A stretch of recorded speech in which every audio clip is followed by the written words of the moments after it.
Hey, tonight we're going to journey back in time to one of the strangest episodes in European history, the Dancing Plague of 1518. Imagine a mysterious illness that made people dance without stopping, sometimes until they collapsed from exhaustion. It actually happened, and we're going to experience it through the eyes of someone who was there. If you're enjoying these stories, I'd really appreciate a like or subscribe. I'm curious where you're listening from, so drop a comment with your location and what time it is there.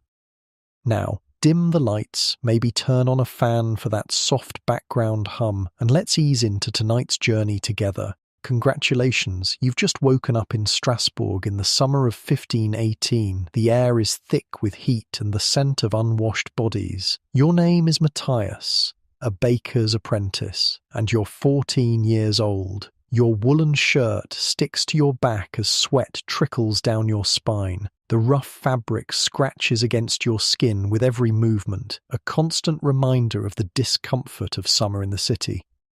Your stomach growls, a hollow ache that never quite goes away these days. The good news is that you work in a bakery, so you're better off than many. The bad news is that the last few harvests have been poor and flour is scarce and expensive. Your master can only afford to bake half as many loaves as he did 2 years ago, and what he does bake sells quickly to those who can pay. You stretch and yawn, feeling the pleasant pull in your tired muscles. The stone floor beneath your sleeping pallet is cool against your bare feet as you stand up. The small room at the back of the bakery is dark, but a thin line of grey light seeps through the shuttered window. It must be just before dawn. You know the routine by heart. First, check the dough that's been rising overnight. Then, stoke the oven until it's hot enough. Your master will arrive soon, and he expects everything to be ready. The familiar tasks help push away the lingering dreams that troubled your sleep. Dreams of empty fields and hungry faces. The streets of Strasbourg are beginning to stir as you step outside to fetch water from the well. The city is waking up, but there's a heaviness in the air that has nothing to do with the summer heat. People move with slow, deliberate steps, their faces drawn and wary. 5 years of famine have left their mark on everyone. You can feel the rough cobblestones through the thin soles of your shoes. They're uneven, with gaps where dirt and waste collect. The smell is strong this morning, a mixture of human waste, rotting food, and the ever-present odour of too many people living too close together. You've grown used to it, but sometimes, like now, it hits you anew and makes your empty stomach churn. The well is busy, as always. Women with large jugs and tired eyes wait their turn. Children dart between the adults, somehow finding the energy to play despite everything. You join the line, nodding to familiar faces. "Did you hear about old Willem?" a woman asks another as you wait. They say, "The pox took him yesterday." The second woman makes the sign of the cross. "May God rest his soul." That's the third this month on our street alone. You shift your weight from one foot to another, feeling the ache in your calves from standing all day at the bakery. The wood of the water bucket handle is smooth from years of use, worn down by countless hands before yours. It's oddly comforting, this connection to all those who came before. When it's finally your turn, you lower the bucket into the well. The rope is rough against your palms, already calloused from work. You can hear the splash as the bucket hits the water and feel the sudden weight as it fills. Your arms strain as you pull it back up, the muscles burning with the effort. The water sloshes over the side as you set the bucket down, cooling your feet momentarily. Back at the bakery, your master has arrived. Jacob is a stern man with flour permanently embedded in the creases of his hands. His face is lined with worry these days, but he's fair and he feeds you, which is more than many masters do for their apprentices. "The oven hot yet, boy?" he asks, not looking up from the dough he's examining. "Almost, Master Jacob," you reply, hurrying to add more wood to the fire. The heat from the stone oven washes over you in waves. It makes the summer day even more unbearable, but it's a necessary discomfort. You've learned to welcome the sweat that drips from your forehead and the constant thirst that parches your throat. It means you're working, and work means food. As the morning progresses, the usual customers come and go. There's the widow Marguerite, who always buys the smallest loaf and makes it last for days. The merchant Herr Stolz, who can afford a fresh loaf daily for his family. The priest from the small church down the street, who takes bread for the poorest in his parish. You know them all by now, their habits and preferences, the way their eyes light up at the smell of fresh bread. But today there's a buzz of something different in the air. People are talking, voices low but excited, about something that happened yesterday. A woman just started dancing in the street. You overhear a customer telling Master Jacob, right out there on Rue de Dentelle, dancing like she was possessed, they say. Wouldn't stop no matter what her husband did. Master Jacob frowns. Possessed, you say? Did they call for a priest? Aye, but it did no good. She danced all day and into the night. Some say she's still at it this morning. You try not to listen too obviously, but your curiosity is piqued. A dancing woman? It sounds like the kind of strange tale that spreads through the city from time to time, usually amounting to nothing, but there's something in the way people are talking about it. A mixture of fear and fascination that makes this feel different.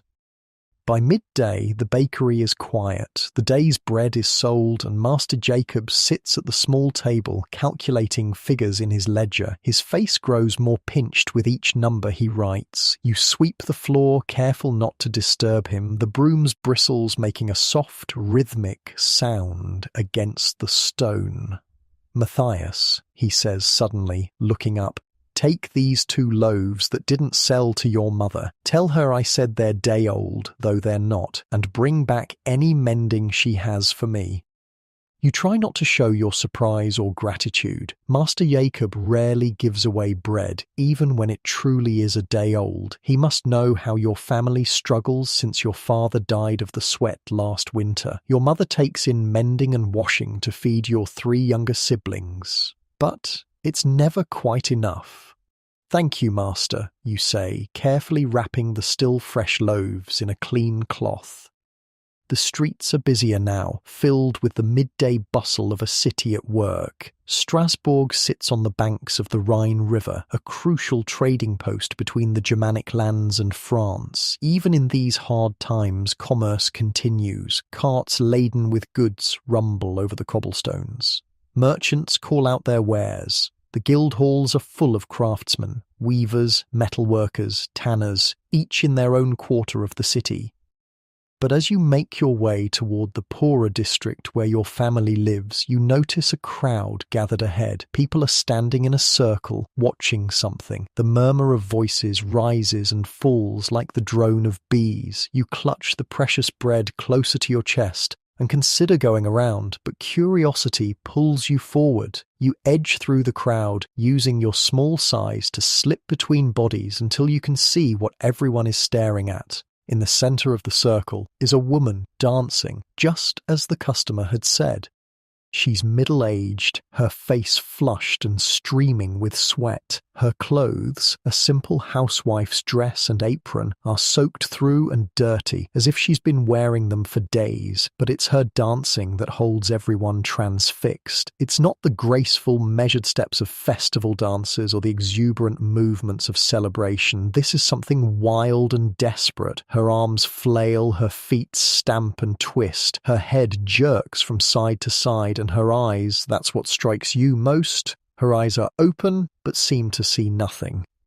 That's Frau Trophäa, someone whispers nearby. Been dancing since yesterday with no music, won't stop even though her husband begged her. Is she mad? Someone else asks. Cursed, more like, comes the reply. Look at her feet. You look down and feel your stomach lurch.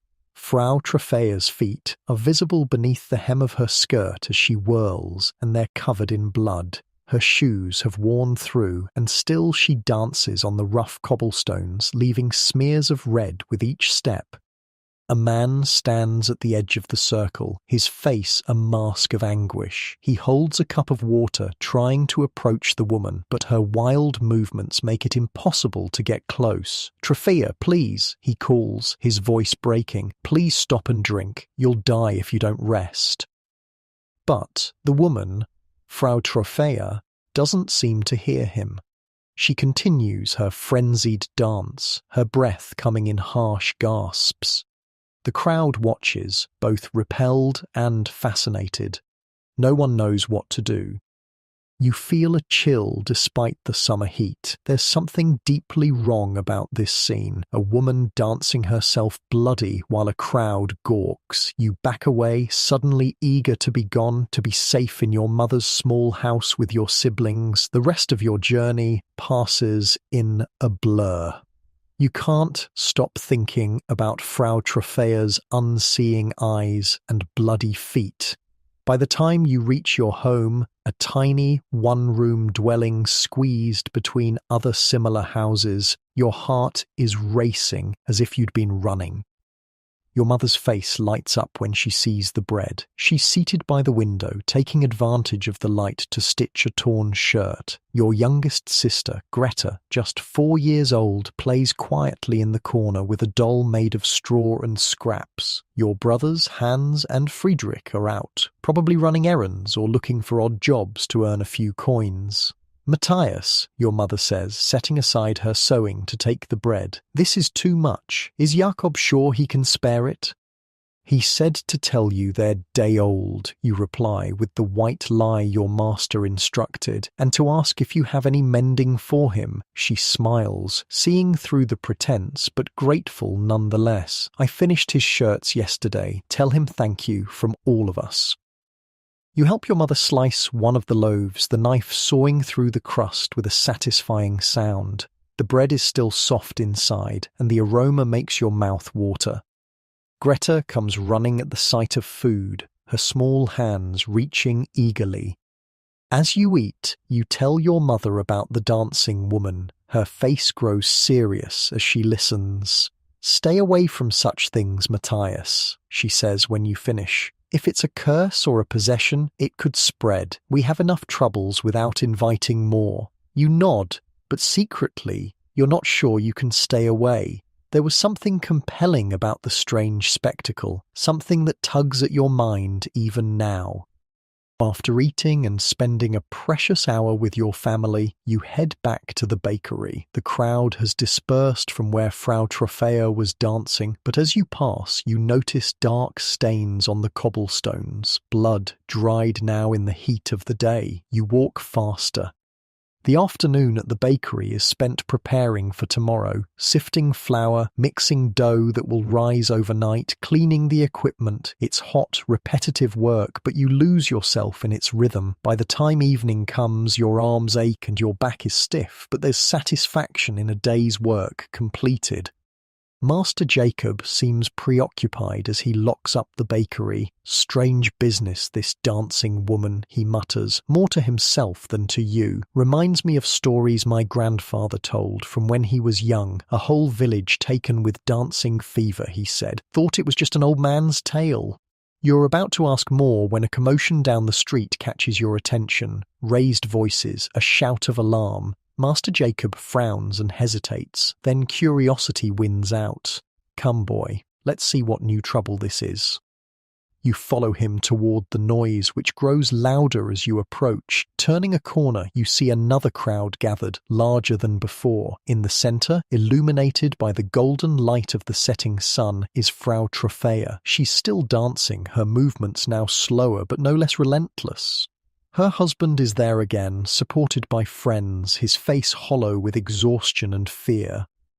But that's not what has caused the commotion. Next to Frau Trophea, matching her step for stumbling step, is another woman, and beside her, a man has begun to twitch and jerk in the same uncontrolled way. 3 people now, all dancing as if they cannot stop, all with the same unseeing stare.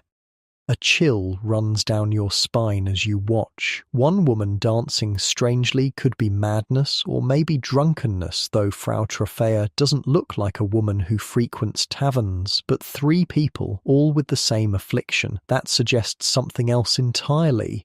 Around you, people are crossing themselves and whispering prayers. Some back away, fear plain on their faces. Others press closer, unable to tear their eyes away from the macabre dance. You feel rooted to the spot, your heart pounding in your chest. Saint Vitus, save us, Master Jacob murmurs beside you, making the sign of the cross. It's spreading. You've heard of Saint Vitus before, the martyr who was tortured but emerged unharmed from a cauldron of boiling lead and tar, only to be thrown to lions who merely licked his hands. He's the patron saint of dancers and those with trembling limbs. People pray to him for protection against the dancing curse. The crowd parts suddenly as several city guards push through, followed by a man in the fine clothes of a physician. He observes the dancers with a clinical eye, then turns to consult with the guards. You're too far away to hear what they say, but their grave expressions tell you enough. "Come, Matthias," Master Jacob says, putting a hand on your shoulder. "There's nothing we can do here, and I mislike the feel of this. Best to be home before dark."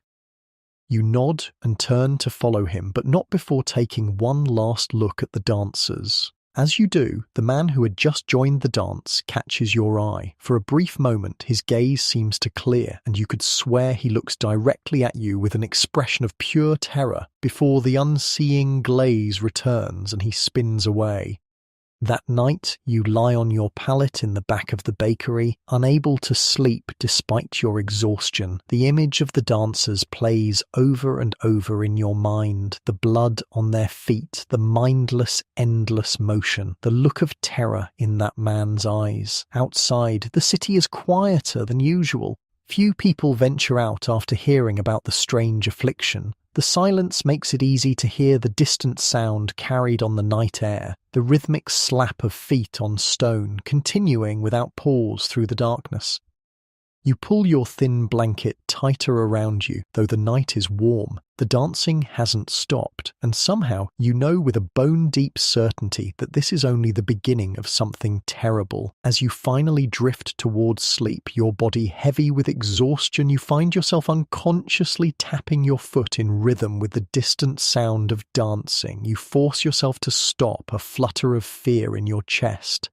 In the morning, you tell yourself, things will make more sense in the morning, but deep down, you know that Strasbourg has changed. Something has been set in motion that won't be easily stopped. Your eyes close at last, and you fall into uneasy dreams filled with endless dancing and the haunting gaze of St. Vitus, watching impassively as his curse spreads through the streets of your city.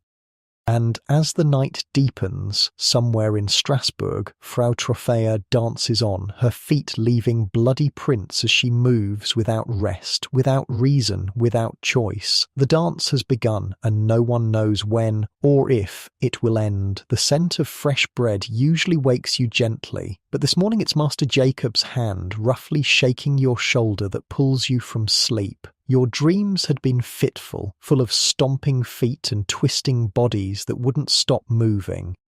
"Up, boy," he says, his voice gruffer than usual. "We've much to do today." You blink away sleep, feeling the grit in your eyes and the dryness in your mouth. Your tongue feels thick, stuck to the roof of your mouth. The familiar ache of hunger gnaws at your belly, sharper after yesterday's unusual feast of fresh bread.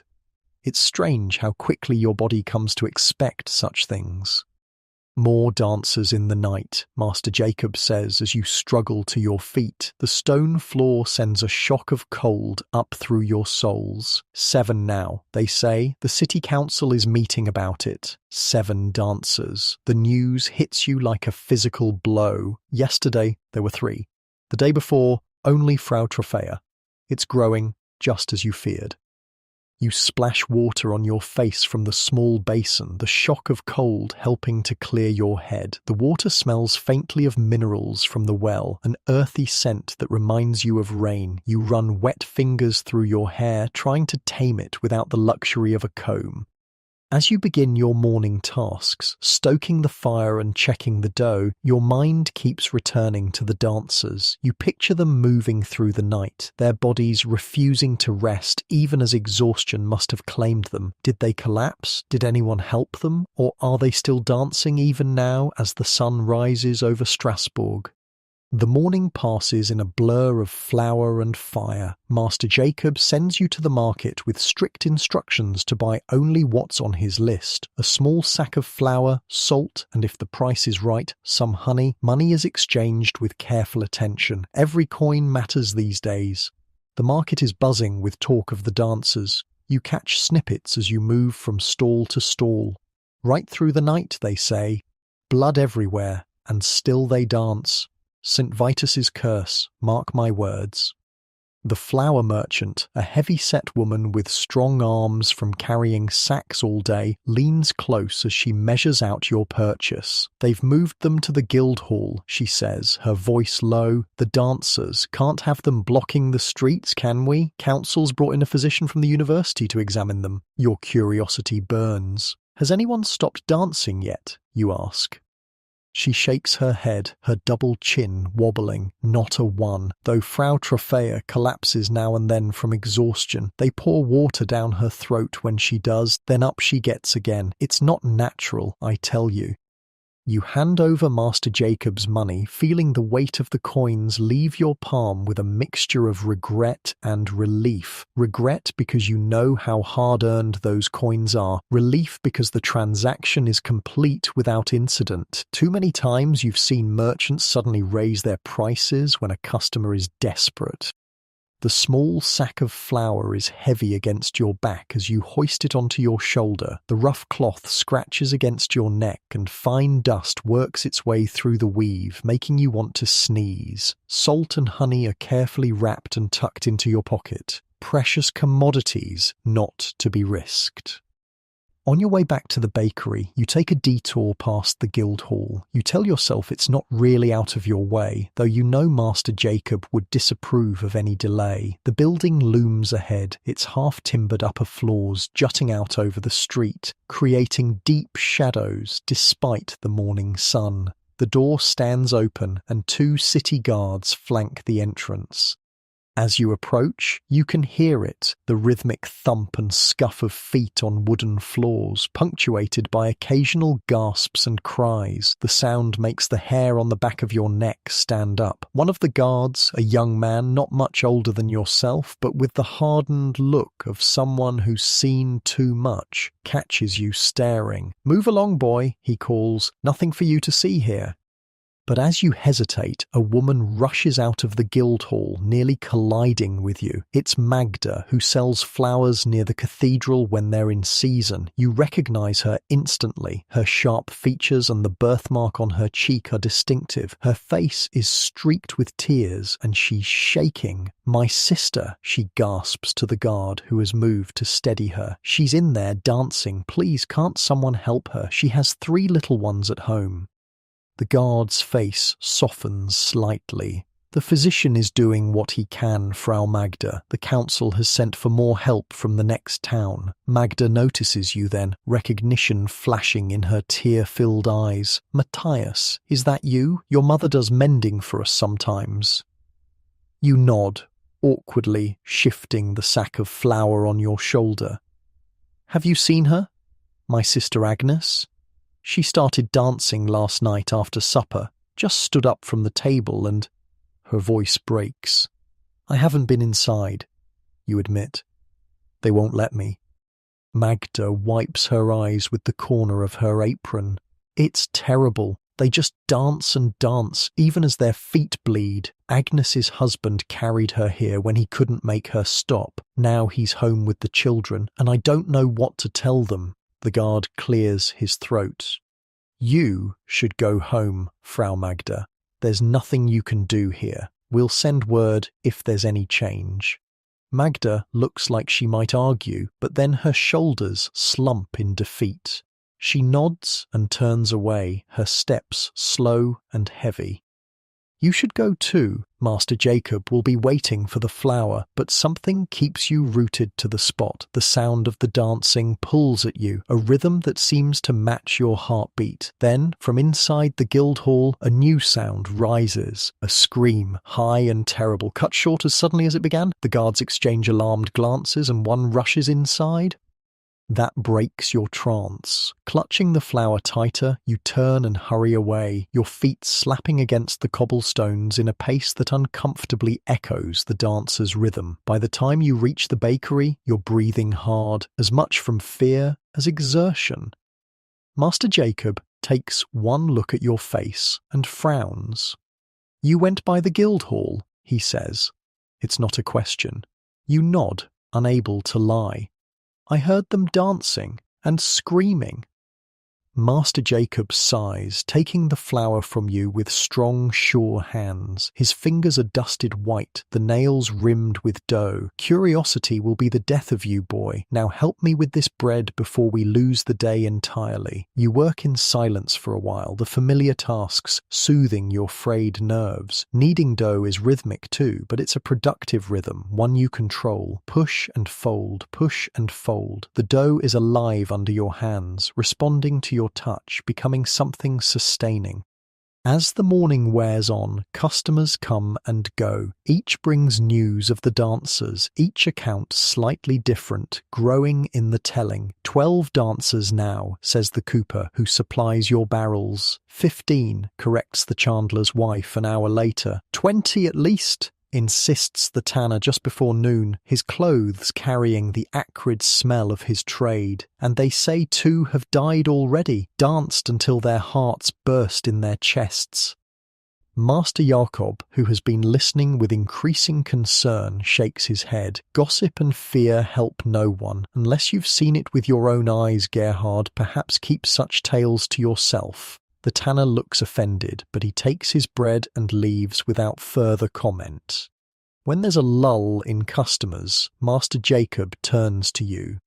"Take some bread to the priest at St. Martin's. Ask if he needs anything else. The church should be helping those affected." You're surprised. This is more charity than Master Jacob usually dispenses, but the times are unusual, and fear has a way of turning even the most frugal hearts generous. The loaves are still warm as you wrap them in cloth, the heat seeping through to your hands. It's a pleasant sensation against the perpetual chill that seems to have settled in your bones despite the summer heat. The weight of the bread is comforting too, solid, real, normal in a world that suddenly seems anything but. St. Martin's Church is a small stone building, nowhere near as grand as the cathedral, but beloved by its parish. The heavy wooden door creaks as you push it open, and the smell of incense envelops you. It's cool inside, the thick walls keeping out the summer heat, and dim except for the coloured light filtering through the stained glass windows and the flicker of prayer candles. Father Lucas is at the altar, his back to you as he kneels in prayer. You wait respectfully, taking in the familiar sights, the wooden crucifix hanging above the altar, the rows of simple benches, the statues of saints watching from their niches.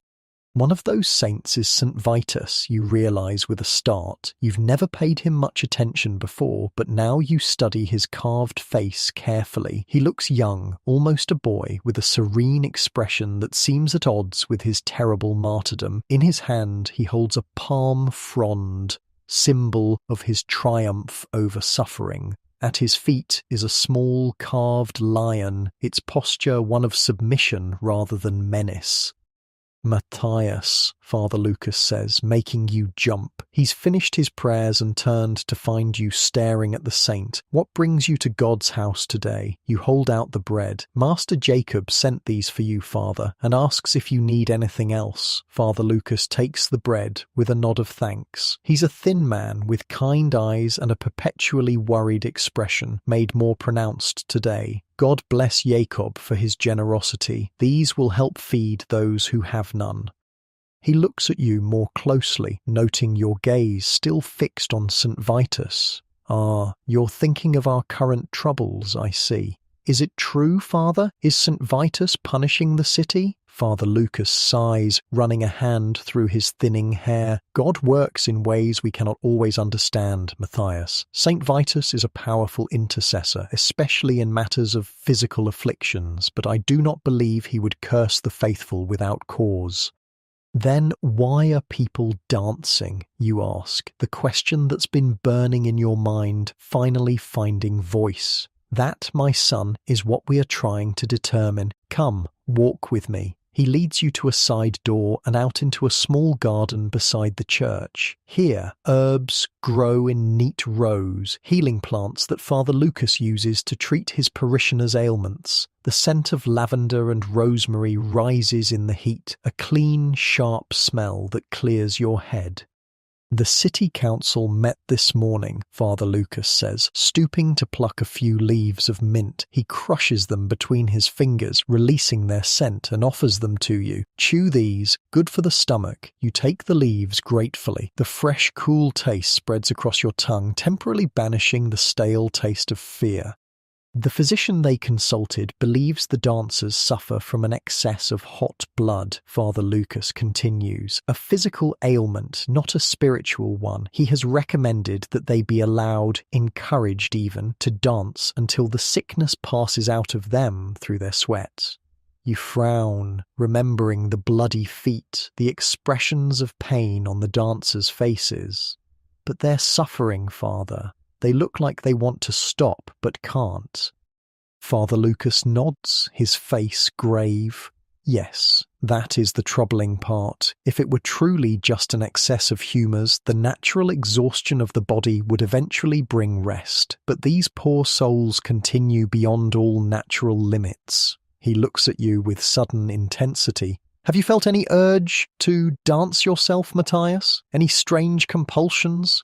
The question startles you. No, Father, but you hesitate, unsure whether to voice your secret fear. Speak freely, child. This is a place of truth.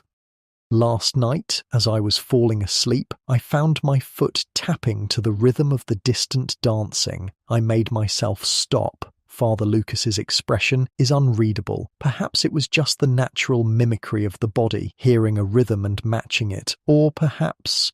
He trails off, then shakes himself. In any case, you were wise to stop, and you should pray to St. Vitus for protection. Will you go to the Guildhall, Father, to help the dancers? I have been called there this afternoon. The council wants both medical and spiritual counsel. He looks troubled. I will do what I can, though I fear it may not be enough. A bell tolls somewhere in the city, marking the hour. Father Lucas straightens. You should return to your master now, thank him for the bread, and Matthias, he places a hand on your shoulder. Be careful, stay close to home when you can, and if you feel any strange urges, come to me at once. The gravity of his tone sends a shiver through you despite the warmth of the day. You nod, swallowing hard. Yes, Father. As you leave the church, the street seems different somehow. The familiar buildings and cobblestones unchanged, yet overlaid with a new sense of menace. You find yourself watching the people you pass more carefully, looking for signs of the strange affliction, a twitching foot, an odd gesture, an unseeing stare. The bakery is busy when you return, a line of customers stretching out the door. It seems the whole city wants bread today, as if stocking up for a siege. You slip in through the back and immediately set to work, helping Master Jacob serve the anxious crowd. 23 dancers now, you hear as you hand a loaf to the blacksmith's wife. And the Guildhall is full. They're building a stage in the market square, says another customer, going to bring in musicians to play for the dancers. Musicians? Master Jacob interrupts, pausing in his counting of coins. What good will that do? The physician says it will help them dance better, help the sickness pass through them faster, explains the chandler, who's waiting his turn. The council has approved the expense. Master Jacob shakes his head in disbelief. So instead of stopping this madness, they're encouraging it? God help us all. The afternoon wears on, and finally the rush of customers ebbs. Your arms ache from lifting loaves, your feet from standing all day, but it's a good kind of tired, the satisfaction of work completed, of being useful. As Master Jacob counts the day's earnings, a grim smile crosses his face. Best day of business in months, he admits. Fear makes people hungry, it seems. He looks at you, his expression softening slightly. You worked well today, Matthias. Here. He presses a small coin into your palm. For your mother. The metal is cool against your skin, the weight of it meaningful. It's not much, but it will help buy food for your siblings. You close your fingers around it, feeling a surge of gratitude. Thank you, Master. He nods, already turning back to his accounts. Go home now. It's getting late, and the streets aren't safe after dark. Not with this dancing sickness about.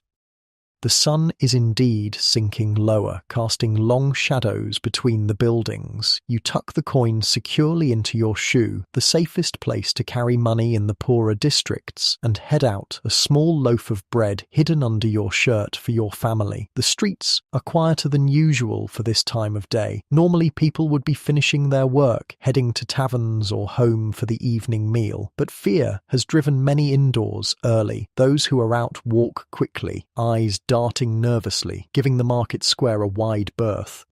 You can hear it before you see it, the sound of music drifting through the early evening air, not the usual tavern songs or the chants from the cathedral, but something wilder, faster, designed to match the frenzied pace of the dancers. Despite Master Jacob's warning, despite your own better judgment, you find your feet turning toward the sound. Just a quick look, you tell yourself, just to see if the rumors are true.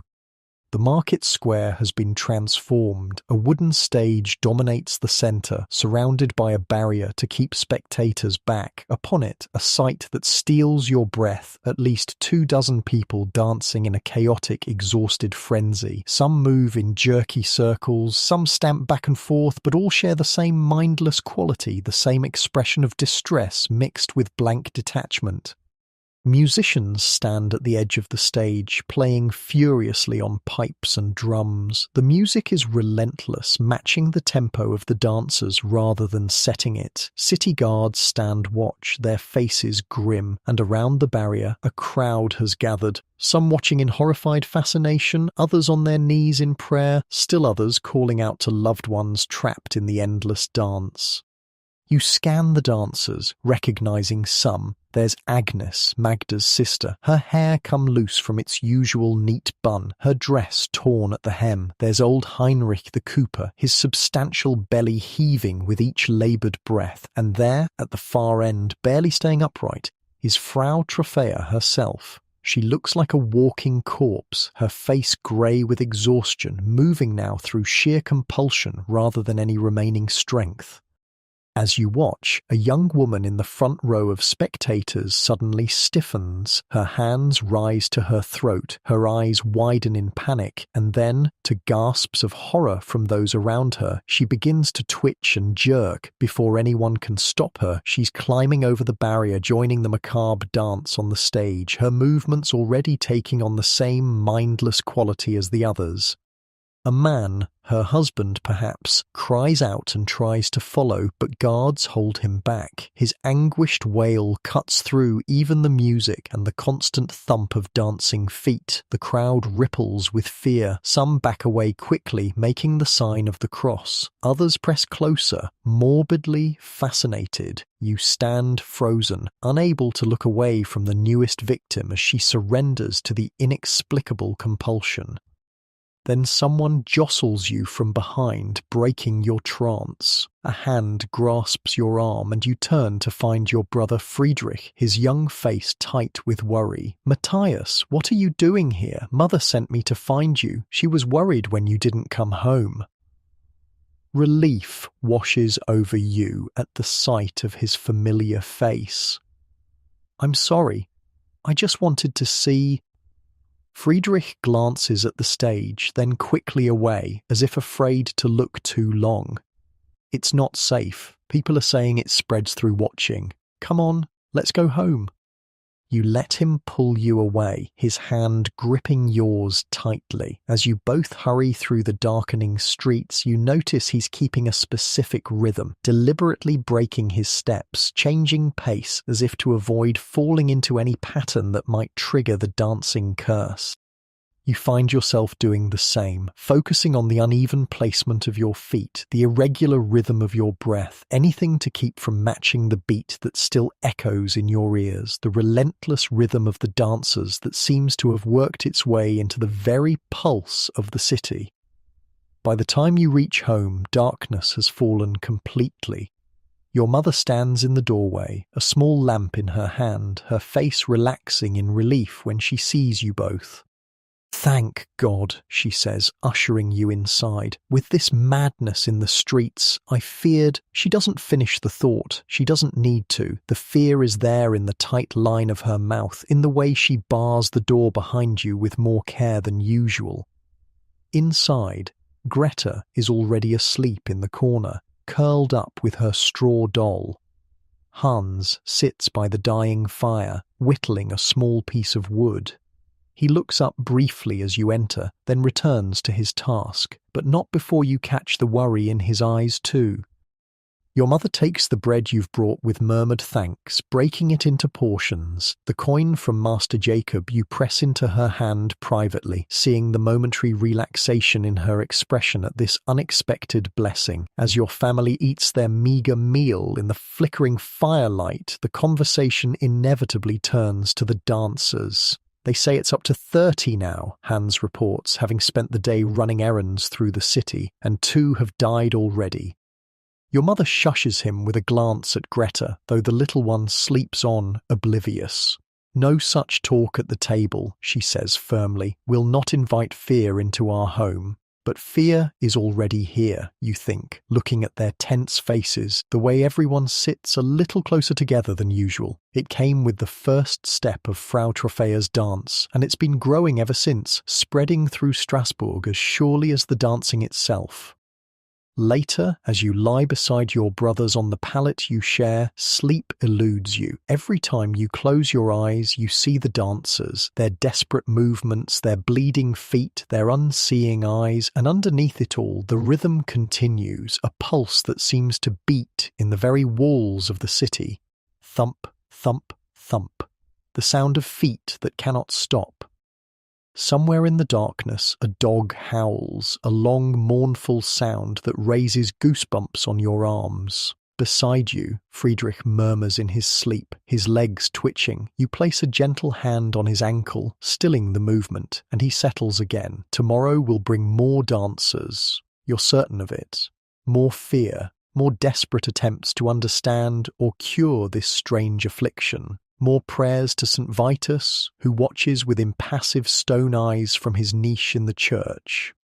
The dancing plague has taken hold of Strasbourg, and you can feel it tightening its grip with each passing hour. As sleep finally claims you, one thought circles in your mind: will any of you be spared? Morning comes with the sound of the cathedral bells, their deep tones vibrating through the air and into the small house where you've spent the night. Your body feels heavy, your limbs weighted with fatigue despite your sleep. The pallet beneath you is thin, offering little cushion from the hard-packed earth floor, and your back aches from the uneven surface.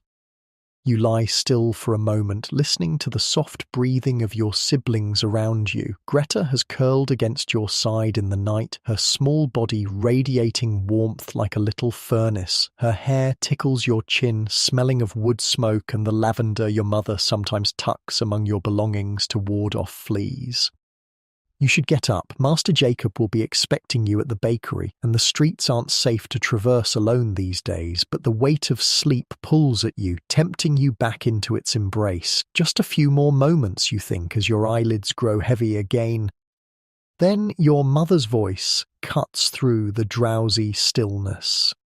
"Matthias, time to rise."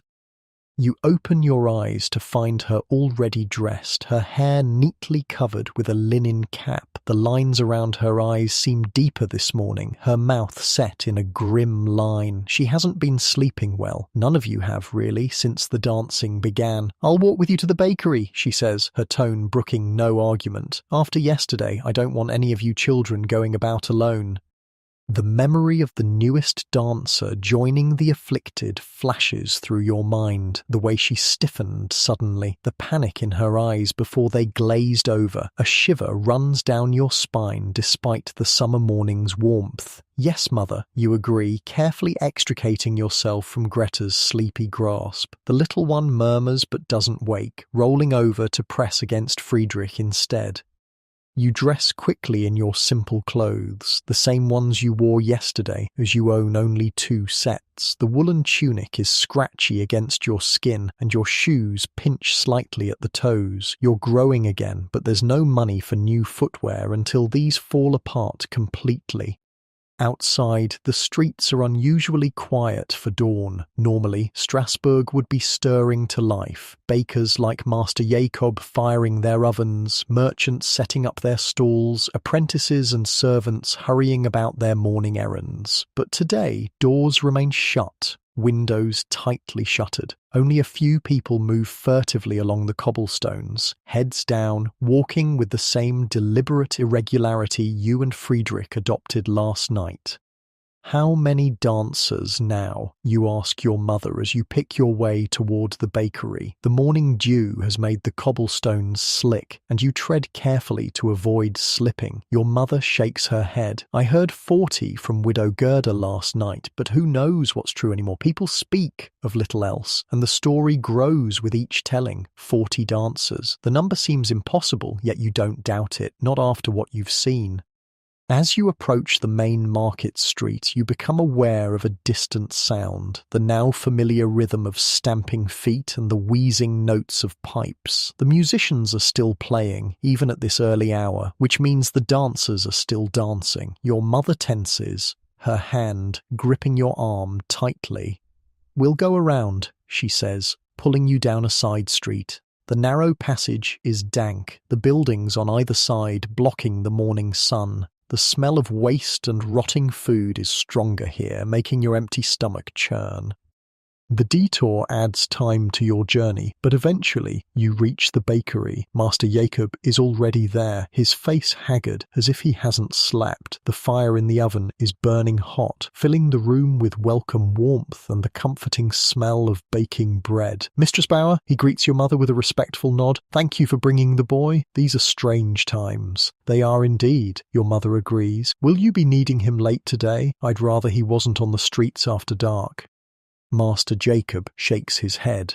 I'll send him home by mid-afternoon. There's not much flour left anyway. He hesitates, then adds, You're welcome to take some bread for your family. I'm baking extra today. The council has ordered loaves for the dancers. They must eat, even if they cannot stop to do so properly. Your mother's face softens with gratitude. Thank you, Jacob. God will remember your kindness in these troubled times. After she leaves, you and Master Jacob fall into your usual routine, though there's a tension in the air that wasn't there before. You're both careful in your movements, deliberate in breaking any rhythm that might emerge in your work. Even the kneading of dough, usually a steady, meditative task, is performed with irregular presses and folds. Did you see them? You ask finally, unable to contain your curiosity any longer. The dancers, have they really reached 40? Master Jacob sighs, wiping sweat from his brow with a flour-covered forearm. 47 when I passed the market square at dawn. The stage can barely hold them all now. He looks at you sharply. You keep away from there, you hear me? Whatever this is, it spreads through watching. 3 more joined just as I was looking, stepped right up and started moving just like that. A chill runs through you despite the heat of the bakery. But if no one watches them, who will help them? They need water, food. The council has appointed certain men for that task, guards and physicians who seem resistant to the dancing fever. They wear hoods over their faces with just slits for the eyes, so they cannot see the full movements. Master Jacob shakes his head, like something from a nightmare, Matthias. Men in hoods forcing water down the throats of people who dance without ceasing, their feet bloody pulp beneath them. The image is so vivid, so terrible, that you have to look away. Your hands tremble slightly as you shape a loaf of bread, the dough cool and alive beneath your fingers. The bishop is coming today, Master Jacob continues after a while. From the cathedral, they say he'll perform a mass blessing, try to drive out whatever evil has taken hold of our city. Hope flickers in your chest. The bishop is a powerful man, both politically and spiritually. If anyone can end this curse, surely he can. Do you think it will work? Master Jacob doesn't answer immediately. He stares into the flames of the oven, his face illuminated in the golden light. I pray it does, he says finally, but I fear this sickness goes beyond our understanding. Even the learned physicians seem at a loss. The morning passes in relative quiet. Few customers come to the bakery. People are staying home when they can, venturing out only for absolute necessities. Those who do arrive are tense, jumping at sudden sounds, their eyes darting nervously as if expecting the dancing fever to strike them at any moment. Around midday, as you're loading freshly baked loaves into baskets for delivery to the market square, a commotion outside draws your attention. The sound of many voices raised in song drifts through the open door, a solemn, powerful chant that sends goosebumps along your arms. "The procession," Master Jacob says, wiping his hands on his apron. "Come, boy, we should witness this."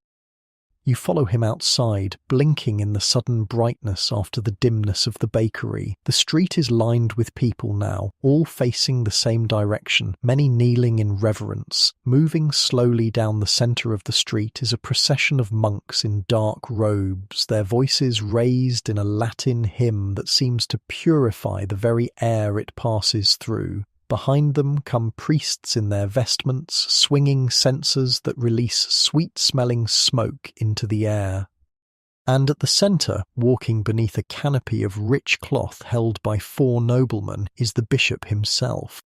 You've seen the bishop only once before, during a special mass at the cathedral. He's an imposing figure, tall and straight-backed despite his age, with a face that speaks of both severity and compassion. His robes are magnificent, embroidered with gold thread that catches the sunlight.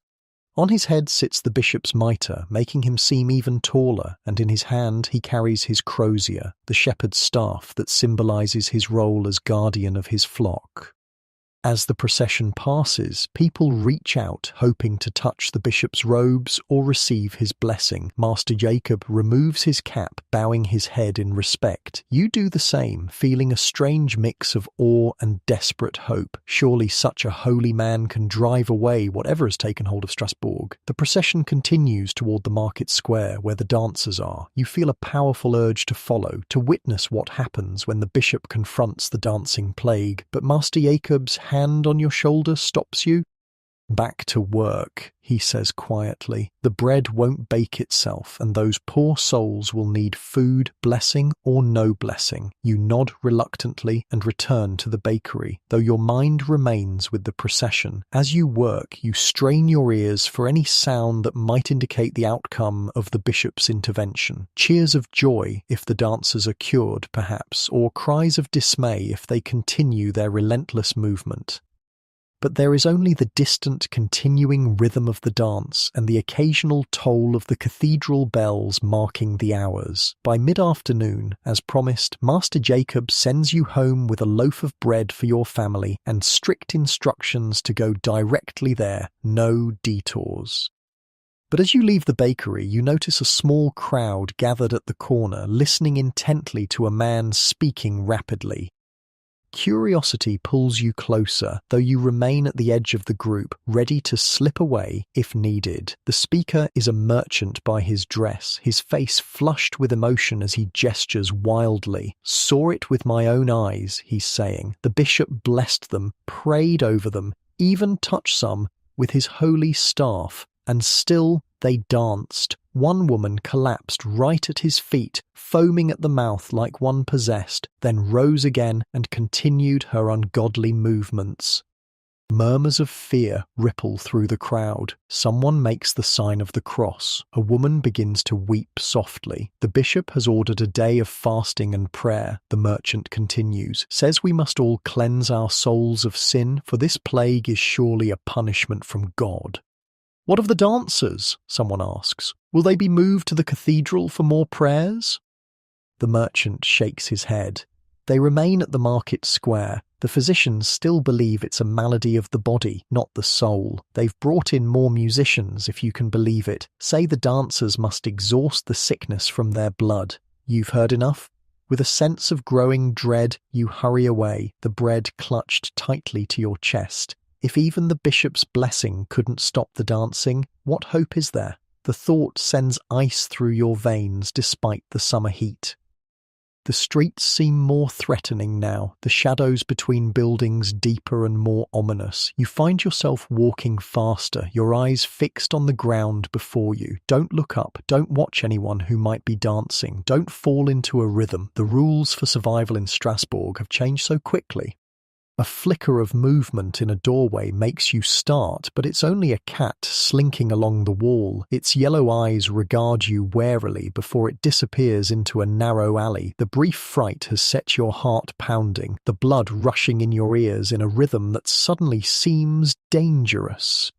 You deliberately break your stride, counting unevenly in your head. 1, 2, pause, 1, pause, 3, anything to disrupt the pattern. You're so focused on controlling your steps that you almost collide with someone coming around the corner. Strong hands steady you, and you look up to see Father Lucas, the priest from St. Martin's. His face is drawn with exhaustion, his clerical robes dusty. "Matthias," he says, recognition dawning in his tired eyes. "You should not be out alone." "Master Jacob sent me home early," you explain, showing him the bread.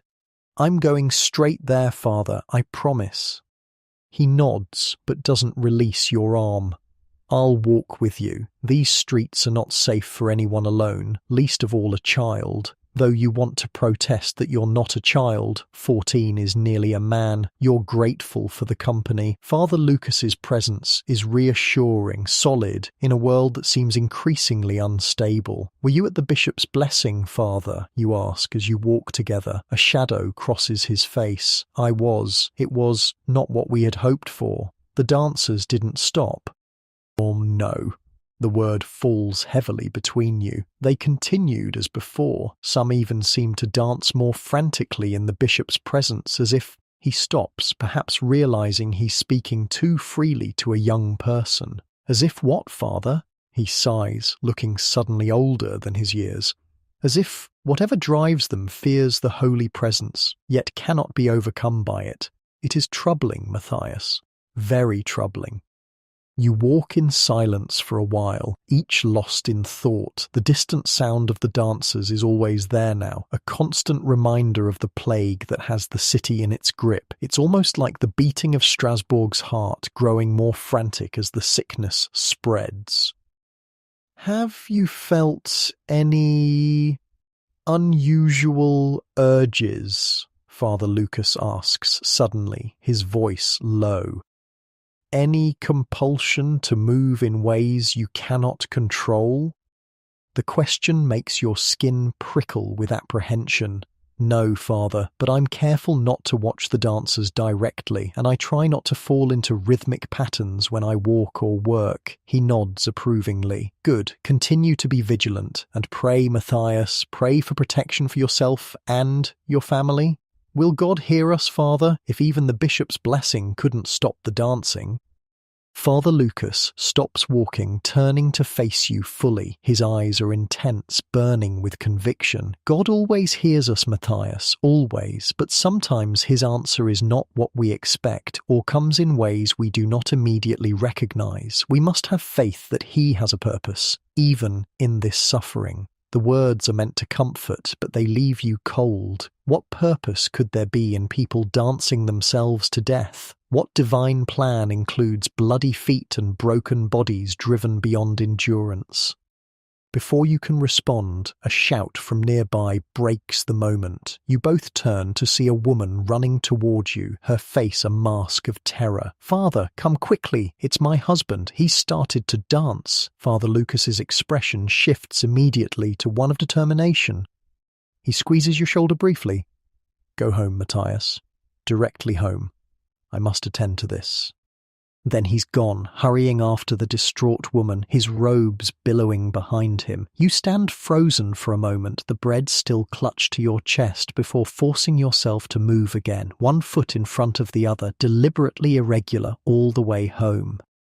When you finally reach your family's small house, you find it unusually crowded. Your mother is there, of course, with Greta on her lap, but so are Hans and Friedrich, who would normally be out looking for odd jobs at this hour, and with them is Magda, the flower seller whose sister Agnes was among the early dancers. They all look up as you enter, relief visible on your mother's face. "Thank God," she murmurs. "I was about to send Friedrich to find you." "I came straight home," you say, handing her the bread. "Master Jacob sent this for us." Magda is weeping quietly, her face buried in her hands. Your brothers sit awkwardly beside her, clearly unsure how to comfort the adult woman. Greta watches with wide, solemn eyes, her small fingers twisting in the fabric of your mother's skirt. "What's happened?" you ask, though part of you doesn't want to know. Your mother sighs, her free hand reaching out to stroke Magda's hair gently. "Agnes died an hour ago. She collapsed on the stage and could not rise again." The news hits you like a physical blow. Agnes, vibrant, laughing Agnes, who always slipped you a flower when you passed her stall, gone. You remember seeing her dancing just yesterday, her hair loose and wild, her eyes vacant, and now she's dead, another victim of this incomprehensible plague. "Her poor children," Magda sobs.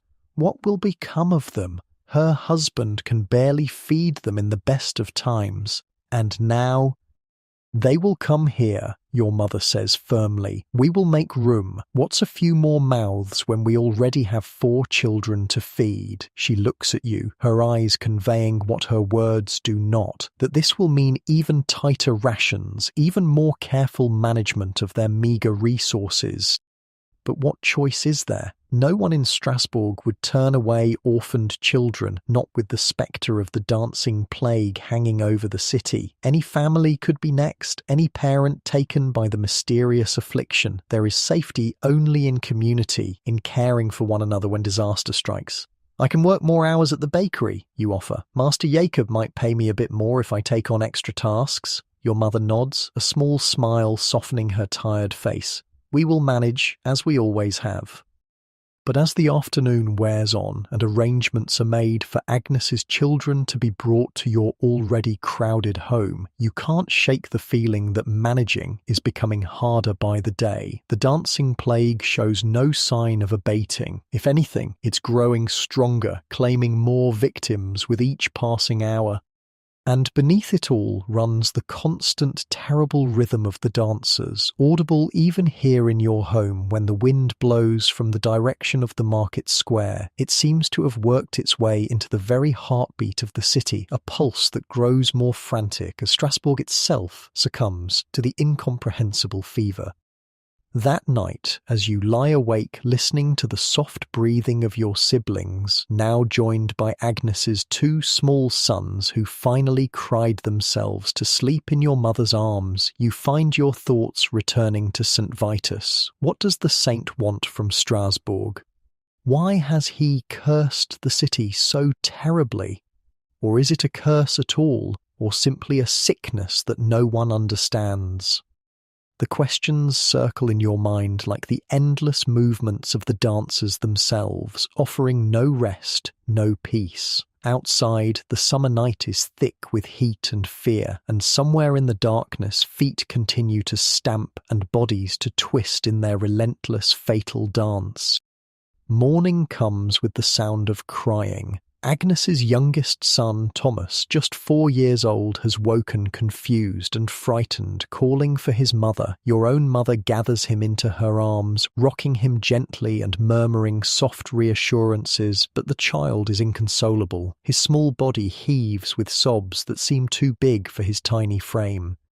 You lie still on your pallet, watching through half-closed eyes. Thomas's older brother, Lucas, named for Father Lucas, who baptized him, sleeps on, exhaustion keeping him in the merciful embrace of unconsciousness. At 6, he understands more than his brother, understands that his mother is gone and won't be coming back. Perhaps that knowledge is what drove him to such deep sleep, a temporary escape from the unbearable reality. The small house feels impossibly crowded now. Where there were 6 of you before, Mother, yourself, Friedrich, Hans and Greta, there are now 8. 8 bodies breathing the same air, needing the same scarce food, competing for the same limited space. You don't resent the children. How could you? Their hollow-eyed grief is too raw, too real, but you can't help wondering how your family will manage in the days ahead. Quietly, so as not to disturb the others, you rise and dress. The floor is cool beneath your bare feet, a momentary relief from the oppressive heat that builds with each summer day. Your mother looks up as you move, Thomas still crying softly against her shoulder. "Master Jacob will be expecting me," you whisper, though what you really want is to stay, to help somehow with this new burden your family has taken on. Your mother nods, understanding in her tired eyes. "Be careful, Matthias. Come straight home when you're done."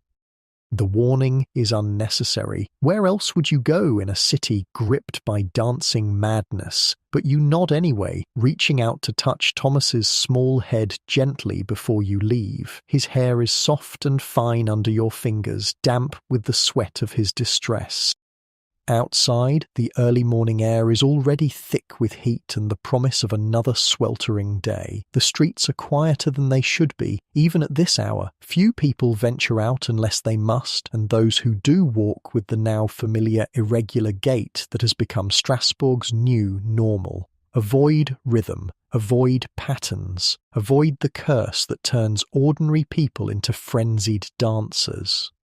The bakery is dark when you arrive, no smoke rising from the chimney, no scent of fresh bread in the air. You hesitate, confusion mingling with a flicker of alarm. Master Jacob is always here before dawn, the fire already roaring in the oven, the day's first batch of dough already rising. You've never once beaten him to the bakery in all your years as his apprentice. You knock on the door, softly at first, then with more urgency when there's no response. The wood is solid beneath your knuckles, the sound seeming overloud in the morning quiet. Still nothing. The fear that's been your constant companion these past days surges suddenly. What if Master Jacob has succumbed to the dancing plague? What if he's at this moment on the stage in the market square, his body moving in the same mindless frenzy that claimed Agnes's life? You try the door, finding it unlocked. Inside, the bakery is cool and silent, the oven cold, the work tables empty of the usual trays of dough. You call out, your voice small in the stillness. "Master Jacob!" A sound from the back room makes you jump, a low groan, followed by a bout of harsh coughing. You hurry toward it, dread and hope warring in your chest. Master Jacob lies on his pallet in the small room where he sleeps, his robust frame diminished somehow, his face flushed with fever. Relief floods through you. Not the dancing plague then, just ordinary illness. But the relief is short-lived as you take in his laboured breathing, the sweat that soaks his nightshirt. "Master Jacob," you say, kneeling beside him, "are you ill? Shall I fetch a physician?" His eyes open, fever-bright but aware. "Matthias," he croaks, his voice rough. "No physician, just water." You hurry to bring him a cup, supporting his head as he drinks greedily. The water dribbles down his chin, dampening the collar of his shirt. When he's finished, he falls back, exhausted by even this small effort. "Not the dancing," he says, seeming to read your thoughts. "Just fever. Been coming on for days." He coughs again, the sound rattling deep in his chest. No bread today, no flour anyway.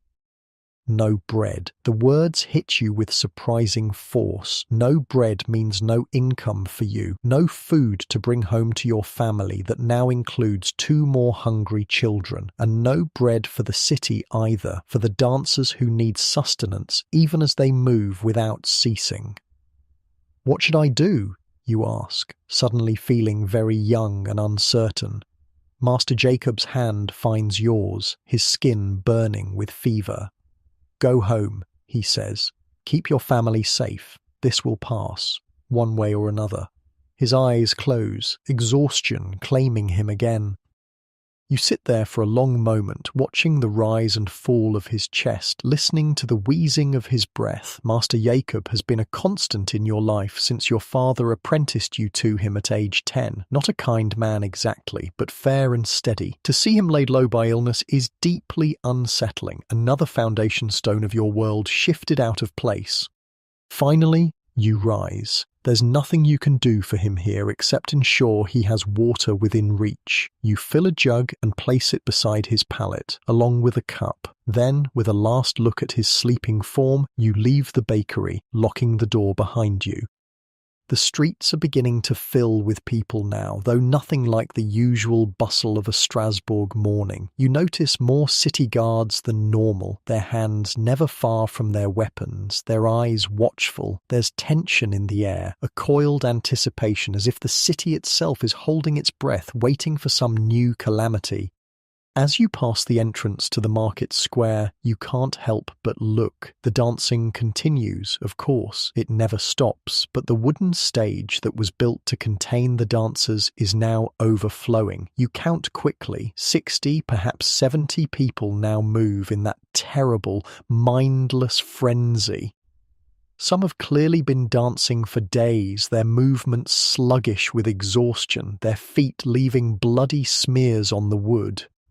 Others are fresher, their steps more energetic, having joined the macabre dance more recently. Around the stage, a barrier of guards keeps the curious at bay. They wear the hoods Master Jacob described, cloth coverings with narrow slits for the eyes, designed to prevent them from seeing the full movements of the dancers and thus being infected by the curse. It makes them look inhuman, faceless sentinels guarding the boundary between the afflicted and the still healthy. You should turn away. You know this. Every instinct tells you to avert your eyes, to walk quickly past without watching, but something holds you transfixed. The sheer scale of the calamity, perhaps, or the terrible fascination of seeing ordinary people transformed into something so other. One of the hooded guards notices you're staring and moves toward you, hand raised in warning. "Move along, boy," he calls, voice muffled by the cloth. "No watching unless you want to join them." The admonition breaks your trance, and you hurry away, heart pounding. As you do, you catch a glimpse of someone you recognize among the newest dancers, the chandler who came to the bakery just days ago, speaking of musicians and stages. Now he's on that stage himself, his substantial body heaving with exertion, his face a mask of exhausted misery. It could have been you think, a cold shiver running down your spine despite the summer heat. If you'd watched too long, let the rhythm catch you. It could have been you dancing until your heart gave out, or your feet were too bloody to support you.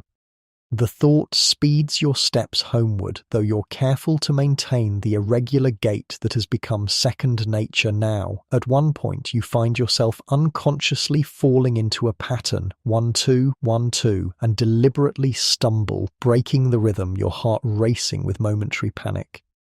When you reach home, you find chaos. Thomas is still crying, his small face red and swollen. Greta is fighting with Agnes's older son, Lucas, over a wooden toy. Friedrich and Hans are arguing about something, their voices rising in frustration, and your mother stands in the middle of it all, one hand pressed to her forehead, looking as close to defeat as you've ever seen her.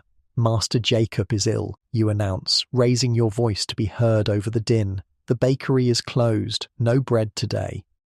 The words cut through the noise, bringing sudden silence. Your mother's shoulders slump slightly before she straightens, her face settling into determined lines. "Then we must find another way," she says simply. "Friedrich, you and Hans go to the river. See if you can catch fish. Anything at all. Matthias, take Thomas with you to gather whatever greens you can find outside the walls. Lucas will help me with washing. I have a bundle from the chandler's wife that must be done today."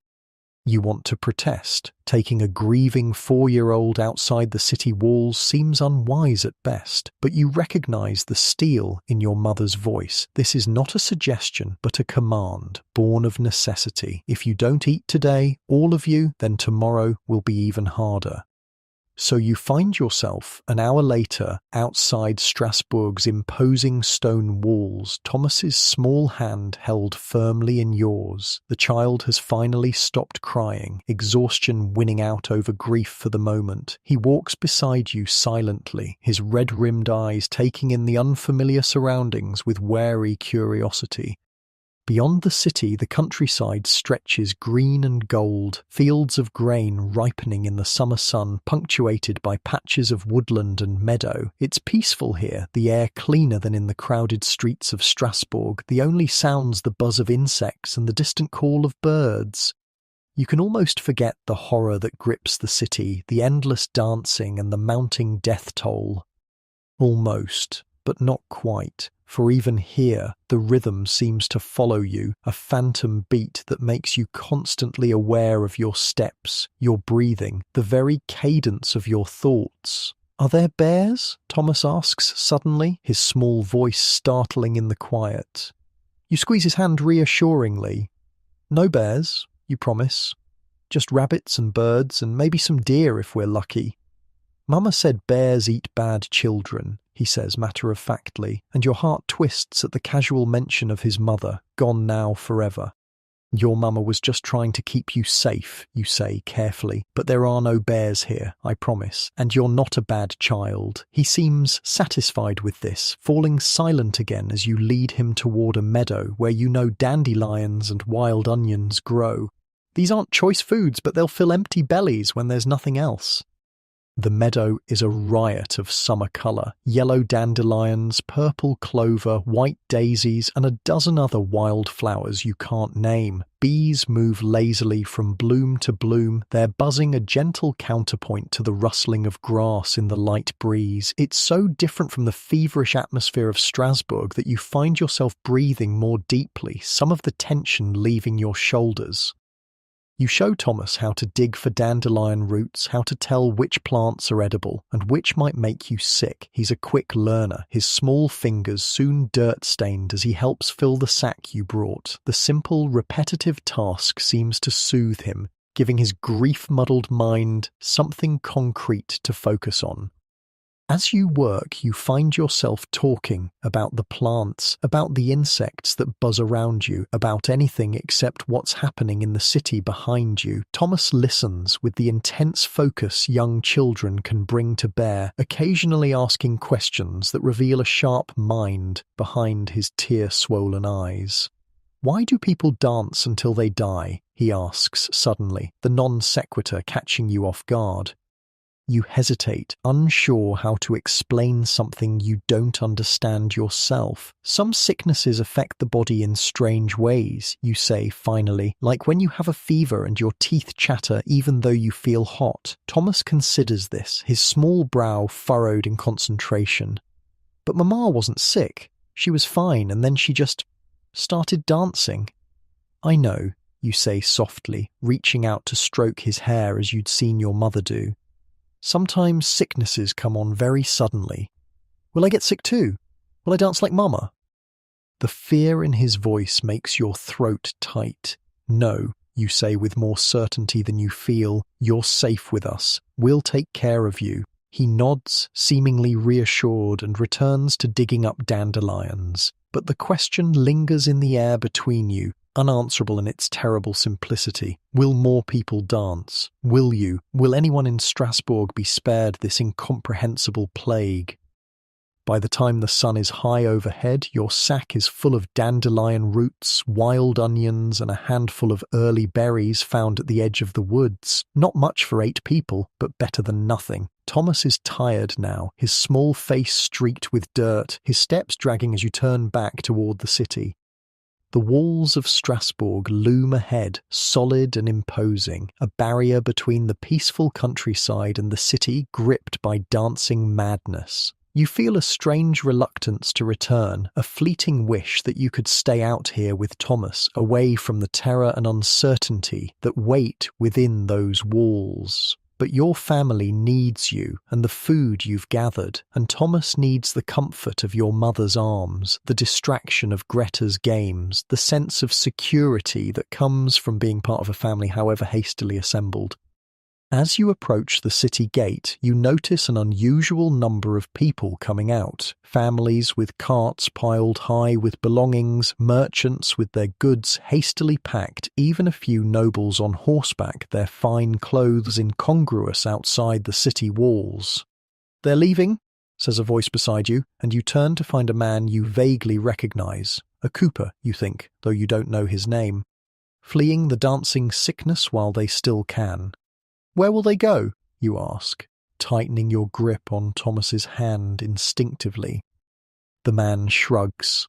"Wherever will take them. The next town, if they're not already turning people away. The countryside, if they have kin there." He eyes your sack of foraged food. "You'd be wise to do the same, boy. Take that little one and run. This city is cursed." The suggestion sends a jolt through you. Leave Strasbourg. Leave your mother, your siblings, the only home you've ever known. The idea is both terrifying and strangely tempting. A chance to escape the rhythm that haunts your days and nights, the constant fear of joining the dancers. But you know you won't go. Couldn't go, even if you wanted to. Your family is here, and whatever fate awaits Strasbourg, you'll face it together. "We'll be fine," you tell the cooper, with more confidence than you feel. "The bishop is praying for the city. The plague will pass." The man's laugh is harsh, without humour. "Pray all you want, boy, but I've seen 3 die just this morning, danced until their hearts burst in their chests. No prayer stopped them. No physician saved them." He shakes his head, already moving away. "This city is damned."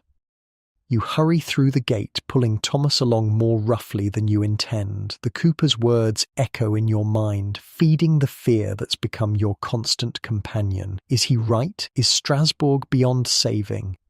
Inside the walls, the city seems changed somehow, though you can't immediately identify how. Then it hits you, the noise. Usually, Strasbourg at midday is a cacophony of sounds. Vendors calling their wares, animals braying, the clang of the blacksmith's hammer, the chatter of people going about their business. But now there's a strange, hushed quality to the streets, as if the entire city is holding its breath.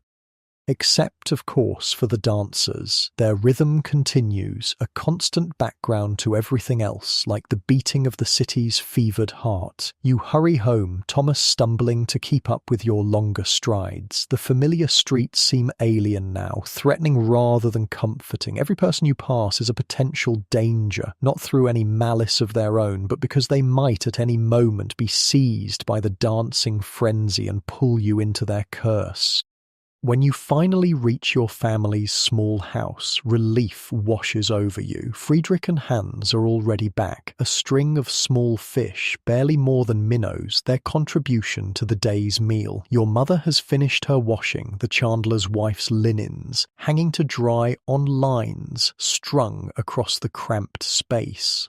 Greta and Lucas are playing quietly in the corner, some childish game involving pebbles and lines drawn in the dirt floor. For a moment, watching them, you can almost believe that everything is normal, that Agnes isn't dead, that people aren't dancing themselves to death in the market square, that Strasbourg isn't holding its collective breath waiting for the next victim to be claimed.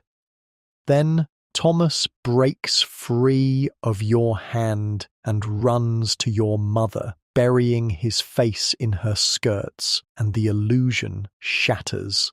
Nothing is normal. Nothing may ever be normal again.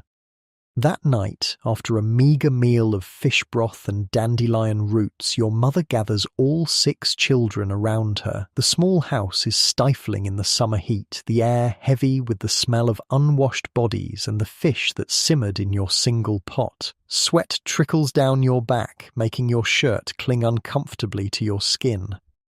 "I want to tell you a story," your mother says, her voice soft in the gathering darkness. It's a familiar ritual, stories before sleep, but there's a new urgency to it tonight, as if she's using the words to create a barrier between your family and the horror that waits outside.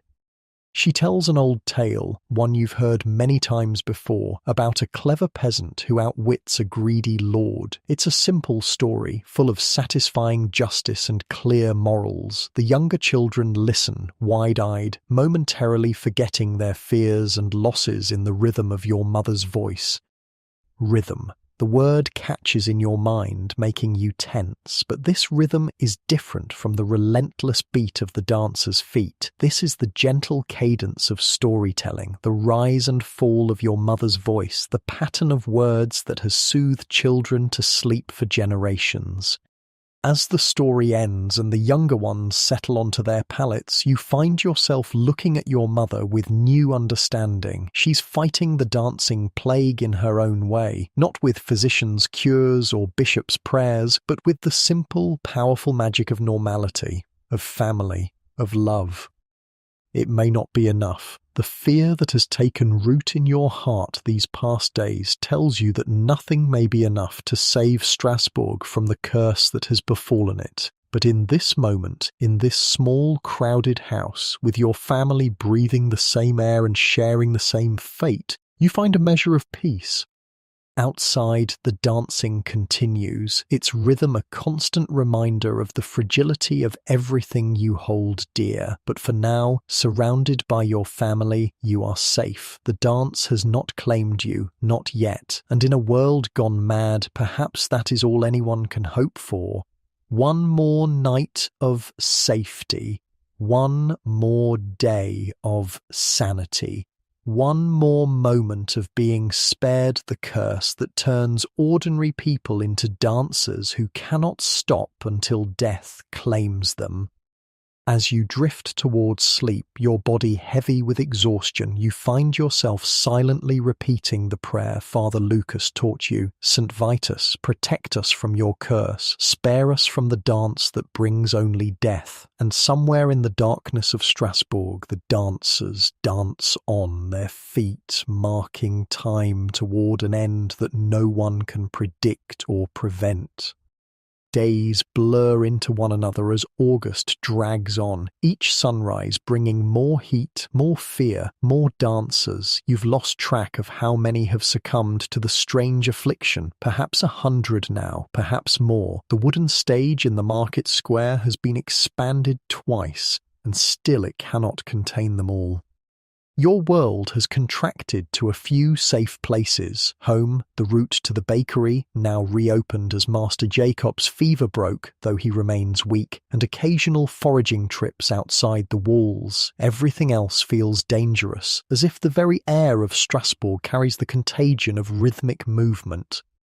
This morning, as you knead dough with careful, irregular motions, Master Jacob watches from his stool by the oven. He's too frail still to do the heavy work, but he insists on overseeing every step of the bread-making process. His once robust frame has been diminished by illness, his clothes hanging loose on his body, his face gaunt, but his eyes are as sharp as ever, missing nothing. The council meets again today, he says, his voice still rougher than normal. Third time this week. You nod, concentrating on breaking the rhythm of your kneading. Push, fold, twist, pause, push, twist, fold, pause. Never the same pattern twice. It makes the work harder, less efficient, but the alternative is unthinkable. They say the bishop has sent to Rome for guidance. Master Jacob continues, though what the Pope knows of dancing sickness I couldn't say. The mention of Rome makes your hands still momentarily. The Pope, God's representative on earth, if anyone has the power to end this curse, surely it would be him. But Rome is far away, many weeks' journey. By the time any response comes, will there be anyone left in Strasbourg not dancing or dead? More have left the city, you say, instead of voicing these thoughts. I saw 3 families going through the gate yesterday. Master Jacob sighs, the sound ending in a small cough. Those who can go, those who cannot stay and pray or dance. He shakes his head slowly. Never thought I'd see such a thing in my lifetime. People dancing themselves to death with no music, no joy. There is music now. Of course, the council's hired musicians who play day and night, matching their tempo to the frenzied movements of the dancers. But Master Jacob is right that there's no joy in it. The music feels like a mockery, a funereal accompaniment to a city in the grip of madness. The bakery door opens, letting in a blast of hot air and the distant sound of the dancers. A city guard stands there, his uniform dishevelled, his face shiny with sweat beneath his helmet. Baker, he addresses Master Jacob without preamble. The council requires bread. 30 loaves, as soon as possible, for the dancers. Master Jacob frowns. 30? With what flour? The stores are nearly empty, and no new shipments have come in weeks. The guard's face hardens. The council doesn't ask, Baker. It commands. 30 loaves. I'll return at noon. He turns to go, then pauses. And Baker, your tax payment is overdue. The council has not forgotten, even in these troubled times. The door closes behind him with a decisive thud, leaving a tense silence in his wake. Master Jacob's face has gone pale with anger or fear, perhaps both. Taxes, he mutters, as if we aren't all suffering enough, as if there's money to spare when half the city is dancing and the other half is too afraid to leave their homes. You continue kneading, though your mind races. 30 loaves will take nearly all the flour you have left. And without money to buy more, money the bakery hasn't been earning with so few customers, how will you continue after today? Master Jacob seems to read your thoughts. We'll manage, boy, he says, with more confidence than his sagging shoulders convey. We always do. The morning passes in a blur of activity. You and Master Jacob work side by side, stretching the dwindling flour supplies as far as they'll go. The heat from the oven is oppressive in the summer air, making sweat pour down your face and back. Your arms ache from kneading, your legs from standing, but there's a comfort in the work, in doing something useful when so much seems hopeless. By noon, the 30 loaves are ready, their golden brown crusts giving off the mouth-watering aroma that usually draws customers from blocks away. Today, there are no customers, only the guard, returned as promised, with a cart to transport the bread to the dancers. Good, he says, inspecting the loaves with a cursory glance. The council will credit your account. And what will I buy flour with tomorrow? Master Jacob asks, his voice tight. Credit won't feed the city. The guard shrugs, already loading the bread into his cart. Take it up with the council, Baker. I'm just following orders. When he's gone, Master Jacob sinks onto his stool, suddenly looking every one of his 50-odd years. Close up, he says wearily. No point staying open with no flour and no customers. I could try to find more dandelion roots, you offer, to mix with what flour we have left. It wouldn't taste good, but... Oh, no. Master Jacob cuts you off, his voice surprisingly firm. I won't sell such bread. Better to close until we can make proper loaves again. He looks up at you, his eyes softening slightly. Go home, Matthias. Be with your family. These are dark days. The dismissal feels final somehow, more than just for today, as if Master Jacob doesn't expect the bakery to reopen tomorrow or perhaps ever. The thought sends a chill through you despite the heat. What will you do, you ask, hesitant. A ghost of a smile crosses his face. Survive, boy, same as everyone else. Now go. Outside, the streets are eerily quiet for midday. The few people you pass walk quickly, heads down, avoiding eye contact. Everyone has the same wary look, the same careful, irregular gait. Everyone listens for the rhythm of the dancers and does everything possible to avoid matching it.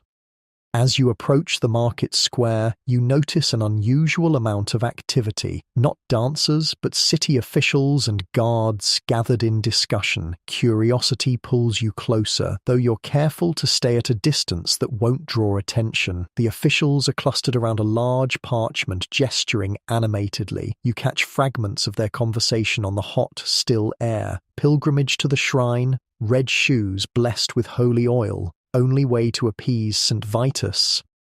A pilgrimage, the word catches your attention. Religious journeys to holy sites are common enough, but usually undertaken voluntarily by the faithful, not organized by city authorities. What shrine are they discussing, and what does it have to do with red shoes? You edge closer, straining to hear more. The cost will be substantial, one official is saying, his fine clothes marking him as a member of the city council. Wagons for those too weak to walk, food for the journey, the shoes themselves. What choice do we have? Another responds, wiping sweat from his brow with a linen handkerchief. The dancing spreads daily. If we don't act now, there may be no one left to save. And if it doesn't work, if St. Vitus rejects our offering, the question hangs in the air, unanswered. You've heard enough. Backing away carefully, you turn and hurry toward home, eager to share this news with your mother.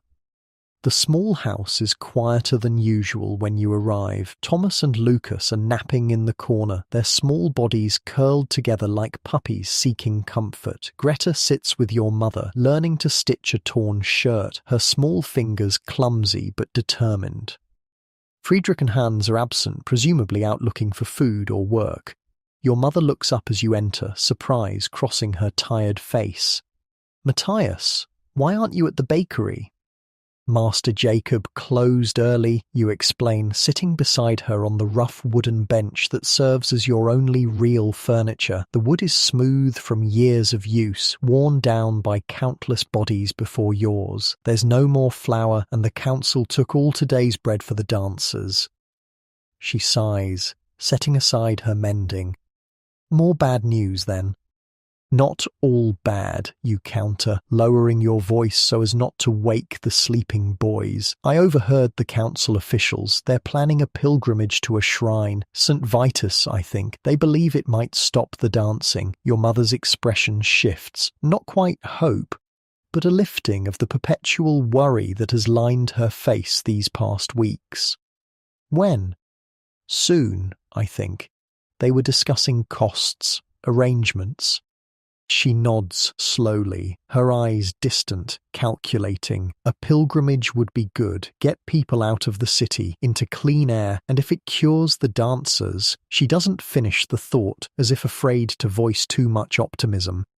The afternoon passes slowly. You help with household chores, mending, cleaning, watching the children while your mother visits a neighbour to trade some of her sewing work for a handful of dried beans. The small house is stifling in the August heat, the air thick and still. Sweat trickles down your back, dampening your shirt. The rough fabric chafes against your skin, adding to the general discomfort.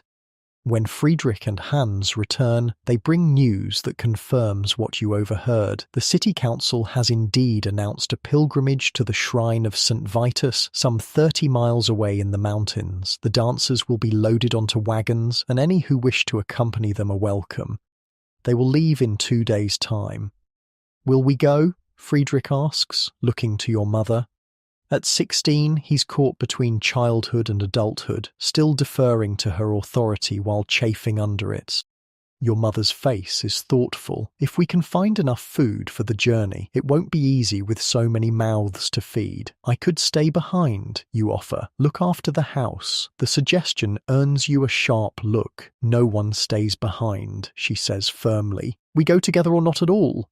The certainty in her voice brooks no argument. You nod, accepting her decision while privately wondering how you'll manage to feed 8 people on a journey of several days when you can barely feed yourselves staying put. That night, as you lie awake listening to the soft breathing of your siblings and the orphaned boys, you find yourself thinking about St. Vitus. What power does this long-dead saint hold over the living? Why would he curse an entire city with dancing madness? And will a pilgrimage to his shrine truly end the plague that has gripped Strasbourg? The questions circle in your mind, unanswerable. Outside, the distant thump of the dancers continues, a constant reminder of the fragility of sanity, of life itself. You try to block it out, focusing instead on the immediate concerns of tomorrow, finding food, preparing for the journey, keeping your family safe for one more day. Sleep comes eventually, a heavy blanket of exhaustion that drags you down into dreams filled with dancing figures and the relentless rhythm of feet that cannot stop. The next day dawns bright and clear, the sky a perfect blue unmarred by clouds. It would be beautiful if not for the pall of fear that hangs over Strasbourg, thicker than the summer heat. The whole city seems to be preparing for the pilgrimage, an undercurrent of nervous energy running through the streets. Master Jacob is at the bakery when you arrive, though the ovens remain cold. He's sorting through his meagre supplies, setting aside small amounts of flour, salt, and the precious remaining honey. "For your family," he says when he sees you, gesturing to the small bundles. "For the journey." Gratitude wells up in your throat, making it hard to speak. These supplies represent Master Jacob's livelihood, perhaps his survival, that he would give them to you. "Thank you," you manage finally. "But what about you? Will you join the pilgrimage?" He shakes his head, a wry smile twisting his mouth. "These old legs won't carry me 30 miles, boy. I'll stay and mind the bakery. Perhaps when you all return, cured of this madness, we'll bake bread again." There's something in his voice, a note of finality, of farewell, that makes your chest tighten. "We will," you insist, "and I'll still be your apprentice." Master Jacob looks at you for a long moment, his eyes softening. "You're a good worker, Matthias. A good boy. Whatever happens, remember that." The rest of the day passes in a flurry of preparation. The small bundles from Master Jacob are received by your mother with tears in her eyes, a rare display of emotion from a woman who prides herself on practicality. The flour and salt will make journey bread, flat, dense loaves, that will sustain you on the road. The honey can be mixed with water to provide sweetness and energy when spirits flag. Throughout Strasbourg, similar scenes are playing out. Those who can, prepare to leave. Those who cannot, the elderly, the infirm, those with businesses that cannot be abandoned, ready themselves for an uncertain future in a city half emptied of its inhabitants. And the dancers dance on, oblivious to the preparations around them, locked in their private hell of endless movement. Dawn breaks on the day of the pilgrimage with an unusual chill in the air, as if autumn has arrived early to drive out the summer heat. You stand with your family near the city gate, part of a crowd that seems to include half of Strasbourg. The mood is subdued, expectant, not the joyful anticipation that usually accompanies religious journeys, but a desperate hope that borders on despair. Wagons have been arranged for the dancers, their bodies secured with ropes to prevent them from falling as they continue their ceaseless movement. It's a macabre sight, men and women tied like animals, their feet bloody, their faces gaunt with exhaustion, still dancing despite days without rest. Some have been dancing for weeks now, sustained only by water and food forced into their mouths during brief moments of collapse. Among them, you recognise faces: the chandler, Agnes's husband, who succumbed just days after her death, the baker from the next street over, once ordinary citizens of Strasbourg, now reduced to this terrible, mindless frenzy. City officials move through the crowd, distributing small bundles. When one reaches your family, you see what they contain: shoes, Red shoes, simple but well made, sized for adults and children alike. Blessed by the priests, the official explains briefly. To be worn when we reach the shrine. Put them on only then. Your mother accepts the shoes with a murmured thanks, adding them to the small pack of belongings you'll carry on the journey. They're a luxury in a time of scarcity. Good leather dyed a rich crimson with sturdy soles that would normally cost more than your family could afford. As the sun rises fully above the horizon, painting the stone walls of Strasbourg with golden light, the procession begins to move. Priests lead the way, carrying crosses and sacred relics, their voices raised in Latin prayers. Behind them come the wagons with the dancers. A strange, mobile stage of perpetual movement. And then the rest, the families, the hopeful, the desperate, all leaving the safety of the city walls for an uncertain journey to an even more uncertain cure. You look back as you pass through the gate, taking in the familiar skyline of Strasbourg, the soaring spire of the cathedral, the sturdy guild halls, the clustering houses with their distinctive timber frames. Home. For all its hardships, all its dangers, it's the only place you've ever known. Will you see it again? Will it be the same if you do? The questions hang unanswered as you turn away, focusing on the road ahead. It stretches before you, dusty and rutted, winding into the distance toward the mountains where St. Vitus's shrine awaits. 30 miles, 4 days of walking, perhaps 5 with the wagons slowing the pace. A journey that would be challenging in the best of times, potentially deadly in these. But what choice is there? Stay in Strasbourg and risk joining the dancers, or make this pilgrimage and hope for a miracle? The decision has been made, not just by your family, but by a city pushed to the brink of desperation.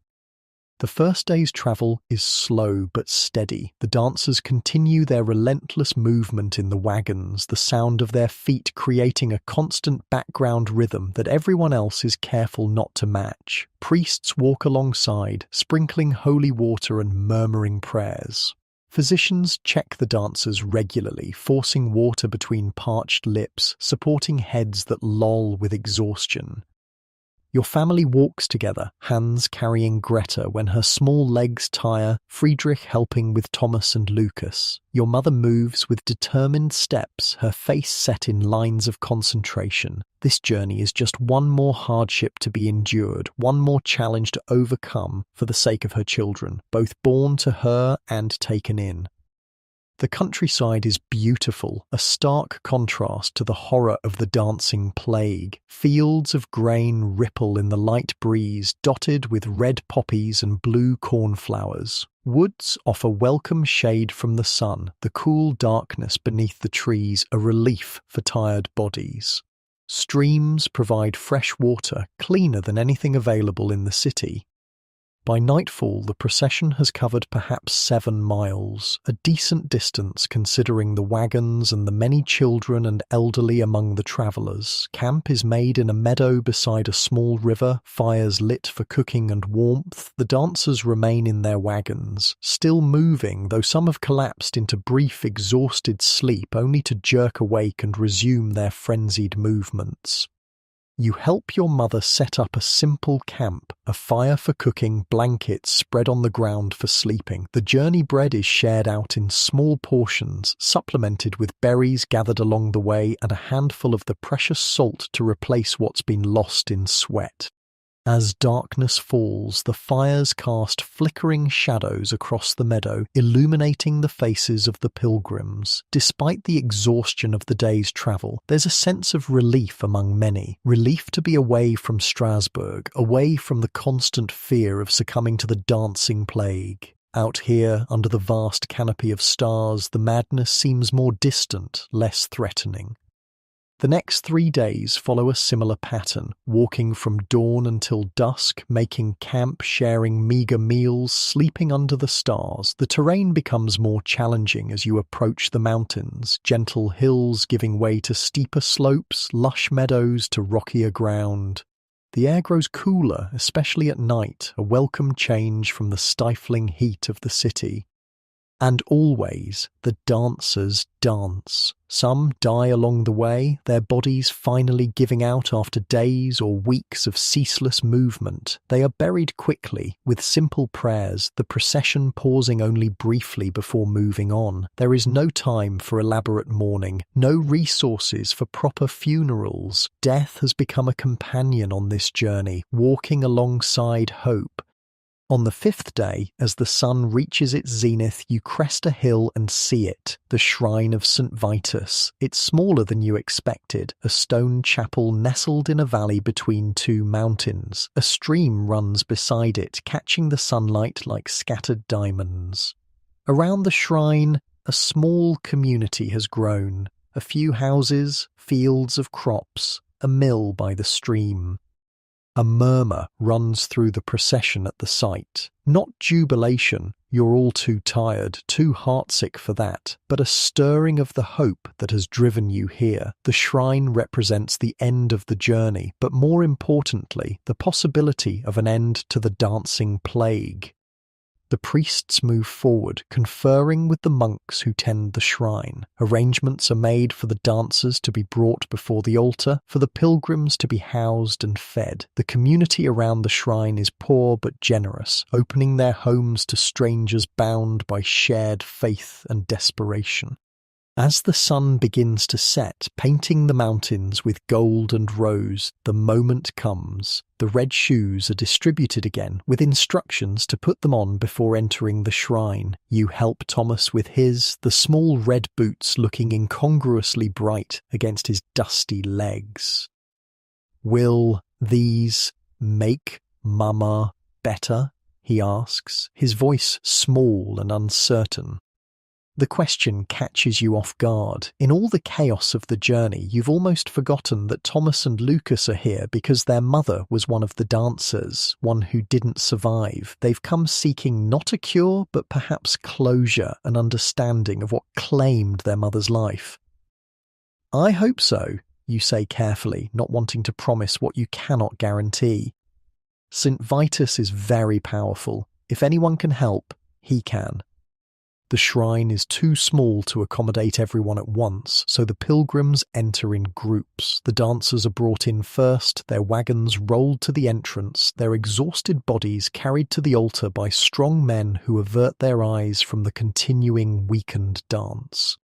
Your family waits outside with the other pilgrims, the red shoes uncomfortable on feet used to simpler, more worn footwear. The leather is stiff, requiring time to soften and conform to your feet. But discomfort is a small price to pay if the blessed shoes help end the curse.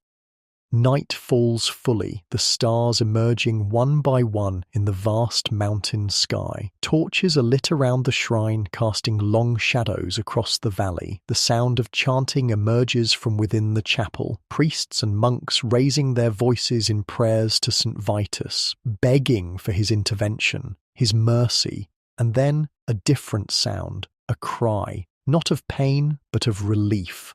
The pilgrims stir, murmurs of question running through the crowd. What's happening inside? Has St. Vitus answered the prayers? When your family's turn comes to enter the shrine, you step inside with a mixture of fear and hope. The chapel is simple but beautiful. Stone walls hung with tapestries depicting the life and martyrdom of St. Vitus, an altar of polished wood beneath a painted crucifix. Candles providing warm, flickering light that softens the hard edges of reality.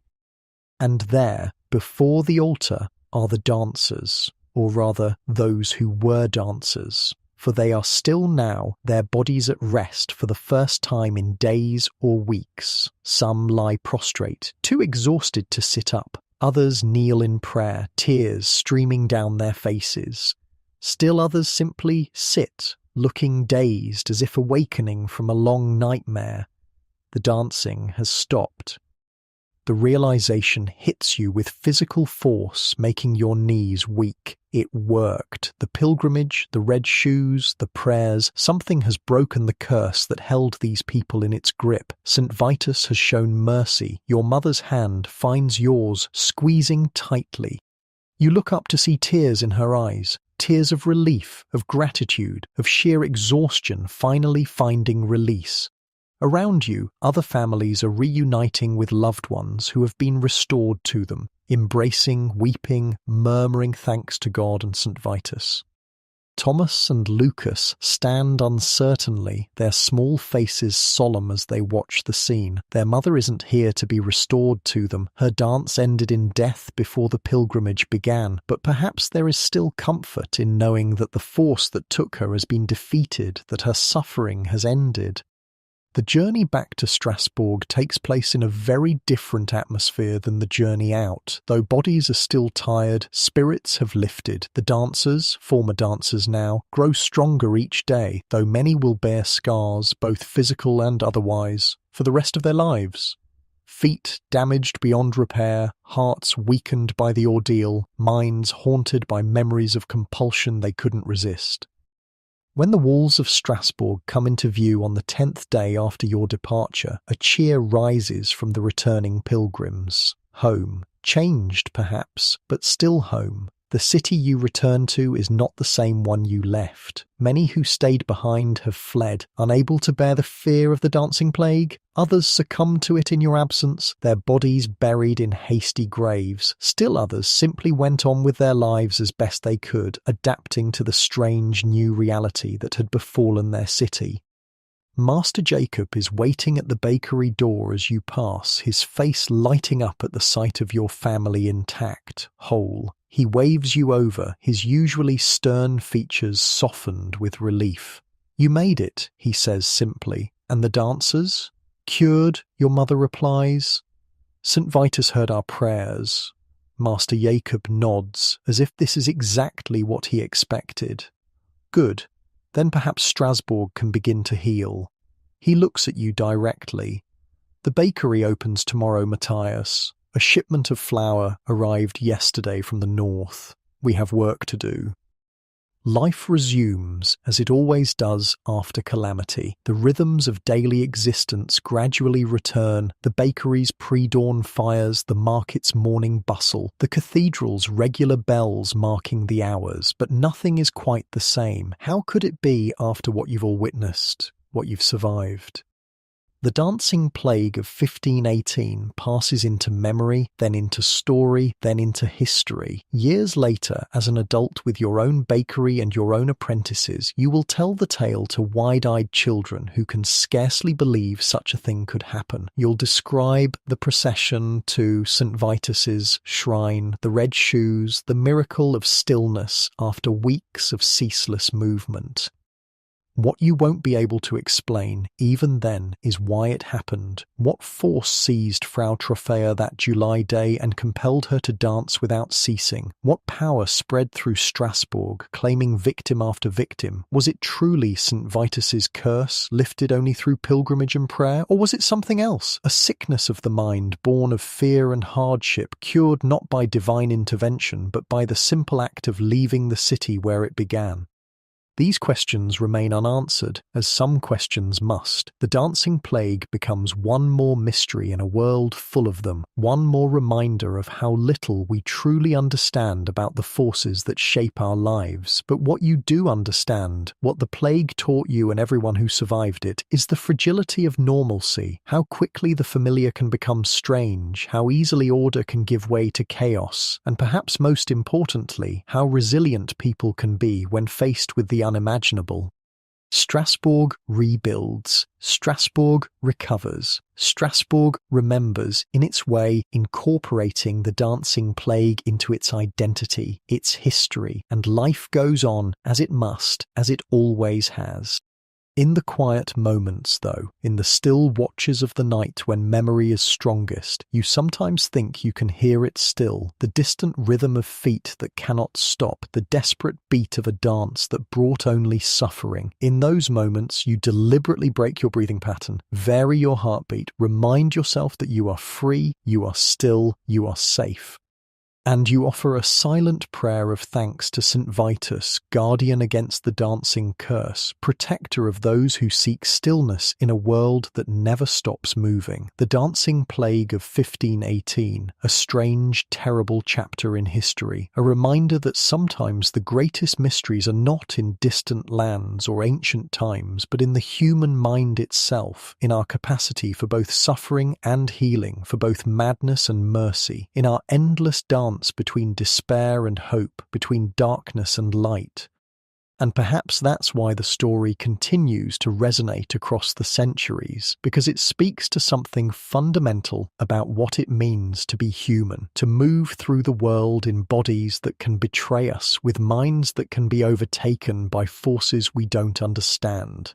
To seek meaning in suffering, to find community in hardship, to discover strength we never knew we possessed. In the end, the dancing plague of 1518 isn't just a story about people who couldn't stop dancing. It's about all of us, our fears, our resilience, our connections to one another. It's about the rhythms that drive us, the patterns we follow or break, the steps we take together through a world that often makes no sense at all.